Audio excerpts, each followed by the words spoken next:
સુરત શહેરના પાંડેસરા વિસ્તારમાં તબીબની બેદરકારીના ગંભીર આક્ષેપ સાથે એક હૃદયદ્રાવક ઘટના સામે આવી. ગણેશનગરમાં રહેતા 9 મહિનાના રાજા વિકાસ રાજપૂત નામના બાળકને તાવ આવતા પરિવારજનો તેને નજીકની ખાનગી ક્લિનિકમાં સારવાર માટે લઈ ગયા. પરિવારજનોનો આક્ષેપ છે કે તબીબે કોઈપણ પ્રકારના જરૂરી રિપોર્ટ કર્યા વગર સારવાર શરૂ કરી.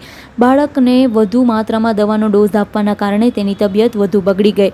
અંતે બાળકનું મોત નીપજ્યું હોવાનો ગંભીર આરોપ લગાવવામાં આવ્યો. ઘટના બાદ પરિવારમાં શોક સાથે ભારે રોષ જોવા મળી રહ્યો છે. પરિવારે તબીબ સામે કડક પોલીસ કાર્યવાહી કરવાની માંગણી કરી. સમગ્ર મામલે પાંડેસરા પોલીસે મૃતદેહને પીએમ માટે મોકલી વધુ તપાસ હાથ धरी है.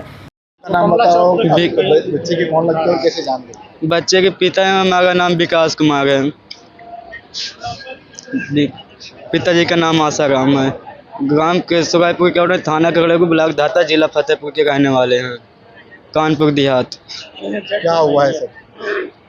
जी तबीयत खराब थी, हल्का फुल्का थे, बस दवा पिलाने एक दाव तो दवा दिया उसने तो खैर हल्का उचाट जाता था, उतर जाता था। फिर आज गए दवा पिलाने, जैसे उसने दवा पिलाया तो रूम में गए तो उतने में गोल झटकना चालू कर दिया उसने, तो उतने में आए तो दम तोड़ दिया नहीं। क्या चाहते हो? उसके सजा होना चाहिए, उसको हमको इंसाफ मिलना चाहिए, हमको पैसा चाहिए, कोई नहीं उसको जेल भेजा जाए बस।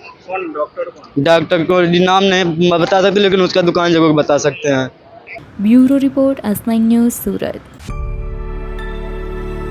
અમારી તમામ માહિતીથી અપડેટ રહેવા માટે જોડાયેલા રહો S9 ન્યૂઝ સાથે।